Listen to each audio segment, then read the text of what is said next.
नमस्कार दोस्तों, स्वागत है आपका मेरे YouTube चैनल में। अपन मानव रोगों के बारे में पढ़ रहे हैं, मनुष्य में होने वाले रोगों के बारे में पढ़ रहे थे। इसी संदर्भ में अब आता है लैंगिक संचारित रोग। इसको सेक्सुअली ट्रांसमिटेड डिजीज कहा जाता है। ट्रांसमिटेड डिजीज कहा जाता है। इसको एसटीडी भी बोलते हैं, सेक्सुअली ट्रांसमिटेड डिजीज।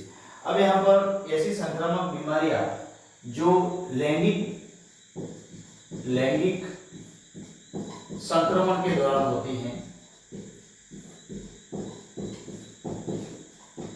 या फिर आप कह सकते हैं कि ये बीमारियां लैंगिक संसर्ग के दौरान होती हैं।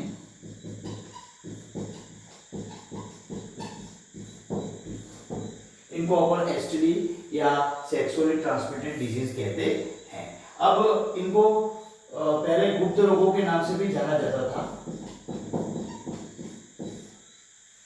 इसको वेनरल डिजीज भी कहा जाता है, गुप्त रोग भी कहा जाता है। और ये जो बीमारियां होती हैं सेक्सुअली ट्रांसमिटेड डिजीज, वो प्रोटोजोआ, वायरस, बैक्टीरिया, इन सभी से होती है। जो जनरल बीमारियां होती है उस तरह से होती है, लेकिन ये गुप्त रोग या एसटीडी को बोला जाता है। अब इसमें आपको मुख्य रूप से 3 प्रकार के रोगों का अध्ययन करना है, जिसमें 2 रोग तो सामान्य हैं और एक जो है उसको अपन जिसको HIV एड्स कहते हैं, वो घातक रोग माना जाता है। तो यहाँ पर अपन 3 रोगों के बारे में पढ़ेंगे लैंगिक संचारित रोगों में। सबसे पहले है सिफिलिस। आप पहले इसके नाम याद कर लीजिए, सिफिलिस, गोनोरिया, सिफिलिस, गोनोरिया एवं HIV। सिफिलिस हिंदी में इसको सुजाक कहते हैं। और तीसरा होता है एड्स। ये 3 रोग लैंगिक संचारित रोग हो सकते हैं, इनके बारे में अपन को पढ़ना है। इसको सिफिलिस बोला जाता है, सिफिलिस, ये गोनोरिया एंड ये इसको HIV कहते हैं, एड्स कहते हैं। तो ये तीनों रोगों के बारे में अपन थोड़ी सी जानकारी अपन करेंगे। लैंगिक संचारित रोगों के बारे में अपन पढ़ रहे हैं आज। अब यहाँ पर सबसे पहला जो रोग आता है उसके बारे में आपको थोड़ा सा ध्यान रखना है। सबसे पहला रोग अपने एनसीईआरटी की बुक के अनुसार पहला आता है सिफिलिस।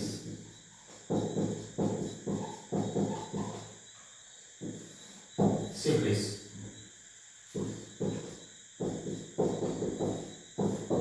सिफिलिस अब सिफिलिस में क्या कहा जाता है? यह लैंगिक संसर्ग में होने वाला सर्वाधिक सामान्य रोग है।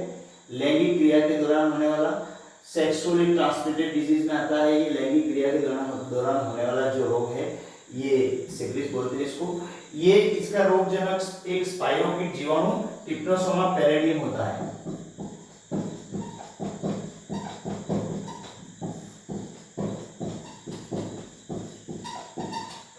ट्रिप्नोसोमा पैराडियम के कारण यह होता है। पैलिडम या पैराडियम भी कह सकते हैं, pallidum.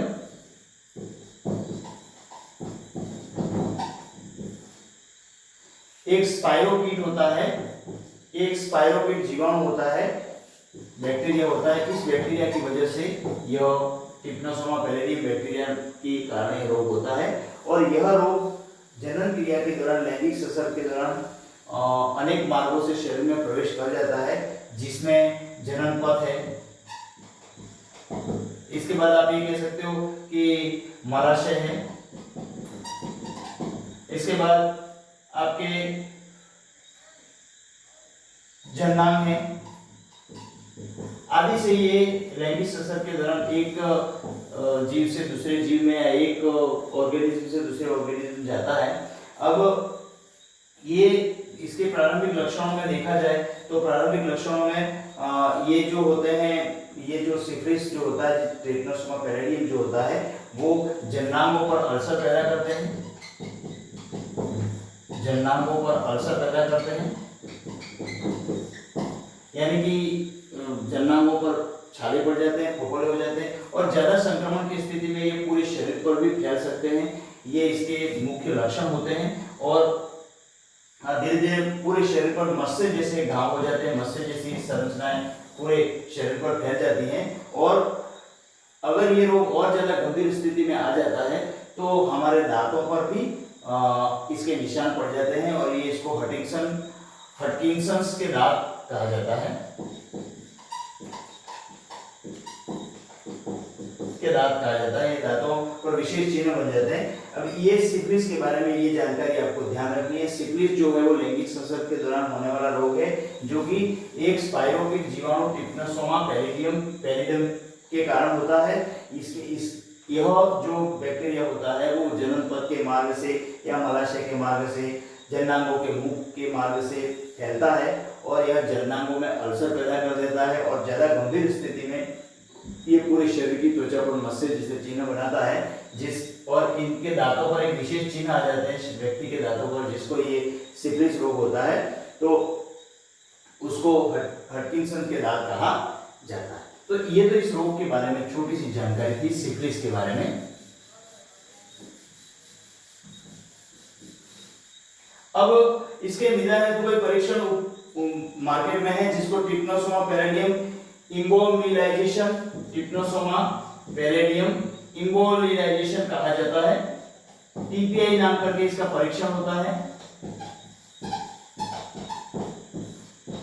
Trypanosoma palladium इम्बोलिजाइजेशन, trypanosoma palladium इम्बोलिजाइजेशन करके एक टेस्ट होता है, इसका कंफर्मेशन टेस्ट करने के लिए किया जाता है। इसके बाद इसके निदान में परीक्षण ये आ गया।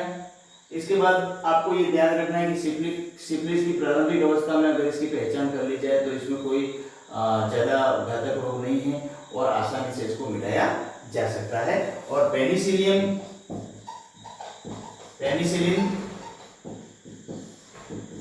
की दवाई द्वारा इसको नियंत्रित किया जा सकता है। तो ये लैंगिक संचारित रोग में सबसे पहला रोग अपन पढ़े थे सिफिलिस। तो आपको मैंने पहले से ही बताया जैसा कि रोगों के बारे में पढ़ने से पहले आपको मुख्य रूप से ध्यान रखना है कि रोगों का रोगजनक क्या है, उसके लक्षण क्या हैं और उसके निदान क्या हैं। तो ये मुख्य रूप से सिफिलिस के बारे में ध्यान रखना है। आज अपन ये सुजाक के बारे में सिफिलिस के बारे में पढ़ रहे हैं। अब नेक्स्ट वीडियो सुजाक के बारे में बनाऊंगा। तो मेरे चैनल को आप सब्सक्राइब कीजिए, बेल आइकन को दबाइए और ज़्यादा से ज़्यादा शेयर कीजिए ताकि मेरा चैनल ग्रो कर सके। आपने बहुत अच्छा सपोर्ट दिया है, सबको धन्यवाद। Thank you.